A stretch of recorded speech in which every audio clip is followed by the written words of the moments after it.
Means the child gets vaccinated, means the child gets good nourishment, means the child goes to school, means also this child gets some kind of skill so that he or she can earn an income, means that this child also get protected from all sorts of violence, and the child and their community can cope when there are crises. For example, I've been hearing about flooding, for example, even in this state.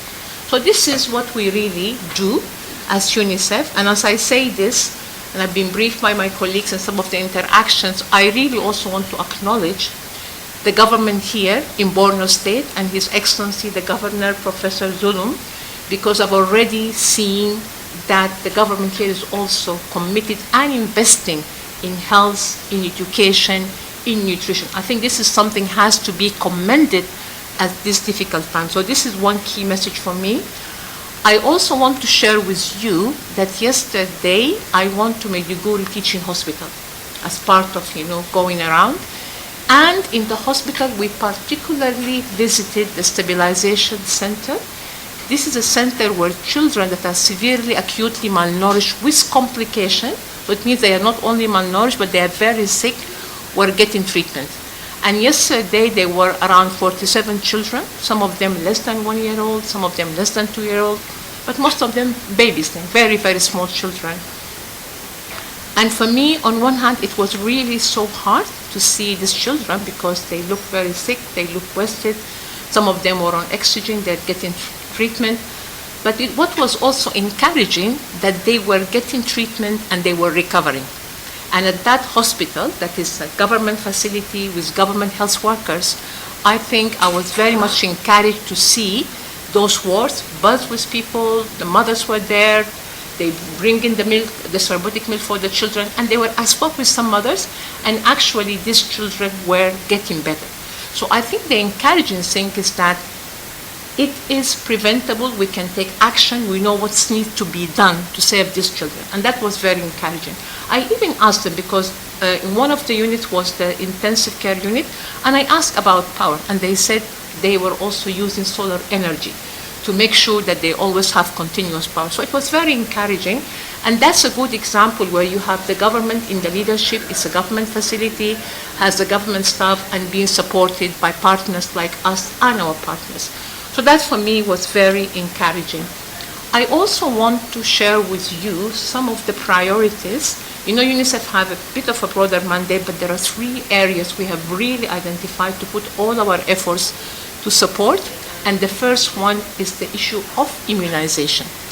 Immunization, and we have children that we call them zero-dose children.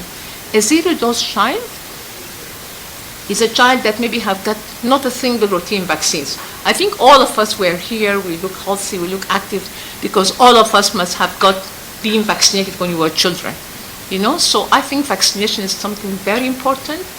The estimate of number of zero-dose children in Nigeria is 2 million people, around 2 million. That's also a large number. And these children become very vulnerable to preventable diseases like measles, like pneumonia, that can put them at high risk. So I think the issue of addressing immunization of children, especially reaching the zero-dose children, is a priority of the government that we are aligned to, because we are also aligning to support national priority. That is something very critical, and that's supported through having the cold chain, the community health workers, and working with the government on immunization of those kids. I spoke earlier about visiting the site, the Maiduguri Teaching Hospital. Also, when it comes to malnutrition, there is an estimate that there are 3.5 million severely, acutely malnourished children. That's a really high number, and severe acute malnutrition is the worst form of malnutrition. And a child, if the child, he or she, has severe acute malnutrition, if they are not treated, they are at risk maybe 11 times to die compared to a nourished child. So it's a very, very high risk. And I think in Nigeria, I believe both the political and operational conditions are at the right place, because I've also heard as part of my briefing and induction that malnutrition is treated something as a priority, as a national emergency, that the whole country has to come around and address malnutrition. Unlike other places where I have worked, the product that is used to treat children, there are factories in Nigeria that produce what is called ready-to-use food that has micronutrient and supplement that treat the children. In other places, it has to be brought from abroad, so it's more expensive, it takes more time, but this is also a good condition here.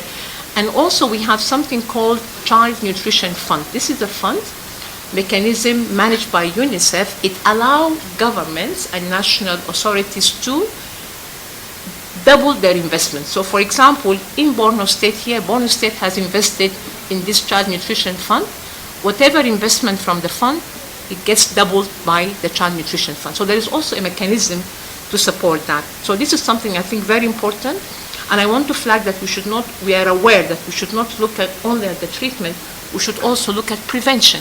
Simple things like the mother starting to exclusively breastfeed the child on the first hour, continue exclusive breastfeeding for 6 months. And I'm aware also that in this state that the government and the governor have approved a 6 months maternity leave for mothers. So at least for working mothers, they can exclusively breastfeed their children for the first 6 months. And I think this is something very critical. We're also looking, I was asking in the hospital yesterday, the mothers, what about other local solutions?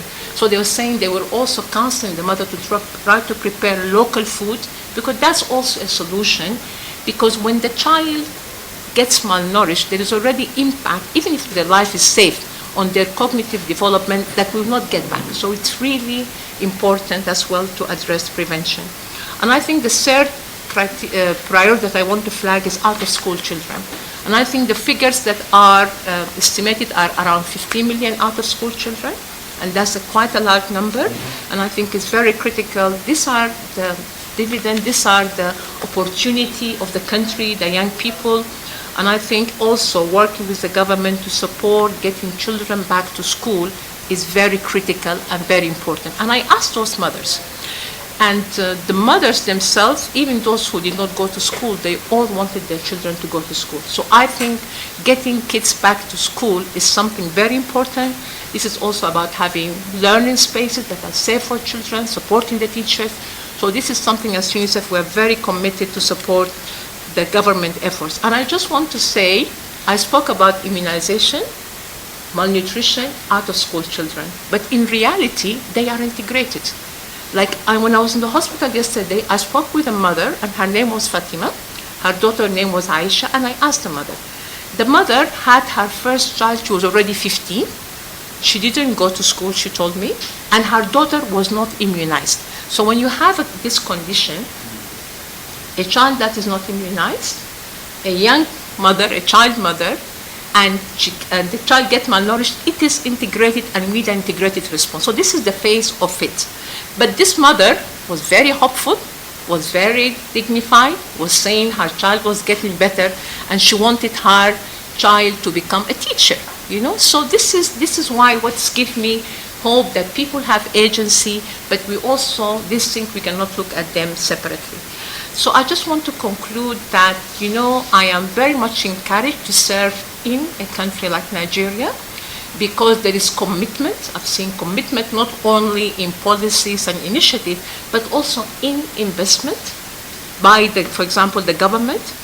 And also, we really need to, at this stage, while there is investment, I think the message is that there is still a gap between the scale of the needs and the response. So we need to accelerate, and we need to scale up, and we need to work on that, on the partners.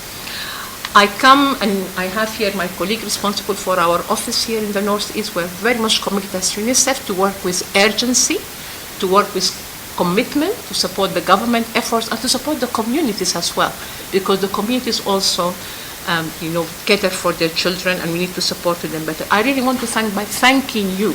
Wherever I've worked, the media You know, you were saying what are the risks for education. In discussion, the UN has come also together when we are reflecting on the Sustainable Development Goal.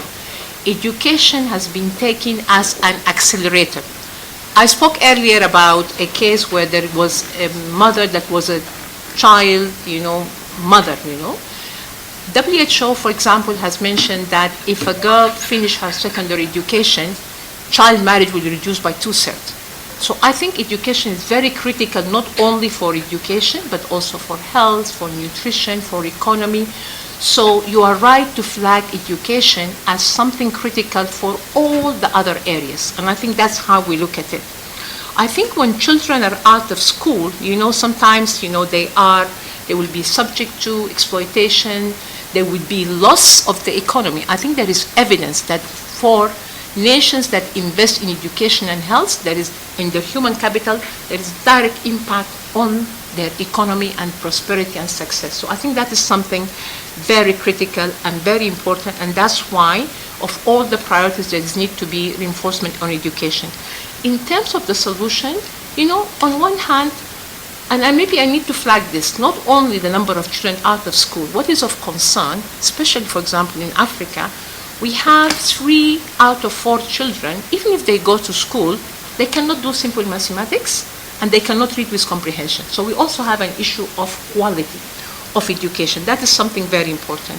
And I think some of it is really investing in the basics, which means having learning spaces, supporting teachers, having teachers. And I think that it is not one solution, and every country has to have a context-specific solution. And so, for example, some of the initiatives here, there are models of trying to support families through giving conditional cash grant.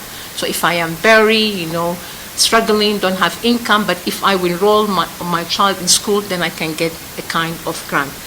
There is also option of trying to use technology because there are some private sector partners who are willing to give connectivity to some schools, and people could also ask where we'll get the electricity, trying to use solar energy to help children learn even through technology. So I think there are different ways and there are different pathways. And for example, yesterday I went to a learning space where you have children who are from different levels, but you assess them, you give them education, and then they can go back to the right level. So there are a number of solutions to support education. But if I have to summarize it, one of the basic things is to really invest in having more teachers, support teachers, and also more learning spaces. Because at the end of the day, when we have a teacher and we have a classroom, then the students can also learn. I think there was a second question about UNICEF, the impact on the funding cuts and how we are coping. I would say, yes, we are impacted, but the way we have managed this is that we have also looked to work as one office, because we still have a large team, in Nigeria. And as UNICEF, we adjusted and reorganized our way to try to find more effective and efficient way of working as one team, for example, and also maintain our presence. So in this office, you must have come and you have seen some of my colleagues. We are still confident that despite the impact of the cut, and we have trying to look also at how we become more cost effective in the way we are working with sister agency, looking at our operation, looking at our offices to make sure that we maximize. If there is less resources, our objective is to maximize the resources that is going to the response